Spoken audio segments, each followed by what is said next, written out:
will be talking about regional trade agreements.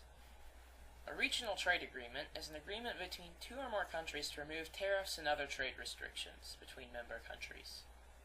Though with some agreements it can range vastly to include things like membership into other countries and even travel for members in the countries.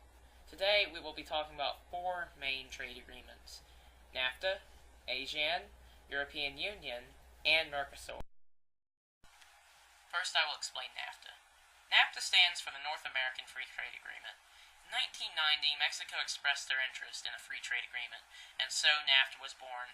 NAFTA removes 70% of the tariffs between Canada, Mexico, and the United States of America.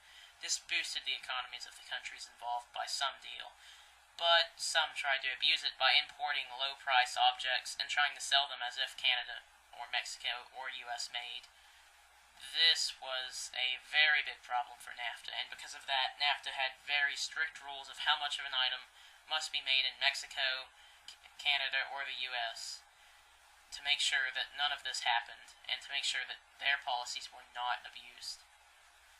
And if all materials are not from Canada, Mexico, or the US, then they must be heavily processed in those countries. Mercosur is a trade agreement in Latin America that removes many trade restrictions such as tariffs. There are currently 5 nations that are part of Mercosur: Brazil, Argentina, Uruguay, and Paraguay.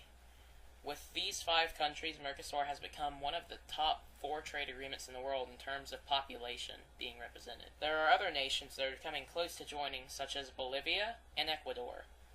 But there is another trade agreement around them between Chile, Peru, Colombia, and Mexico. This hinders some of their progress in the right direction. But maybe one day they will join, and that's not very likely. The European Union is a master trade agreement through several states in Europe that connect them and allow them to work and live in member states.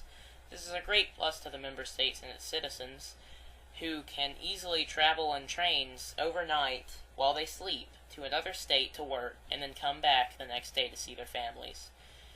And it's made even better by the common currency shared in European countries. It's called the euro. This is amazing. It is a match made in heaven for the people that live there. They don't have to deal with peskily going to the banks to try to turn in their money for the state that they're going to money.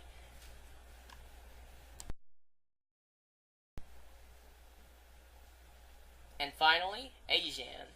ASEAN is a trade agreement in Asia. They focus on things like the economy, they reduce tariffs and trade barriers with member states, and work with bigger organizations like the United Nations to get better deals and the right thing for their member countries. They also try to solve disagreements in Asia in peace. They work to help make deals between Asian countries go as smoothly as possible, while improving their economy and making sure no war is started that could destroy it. ASEAN provides a set of rules for member countries to follow in exchange for their help in coordinating help.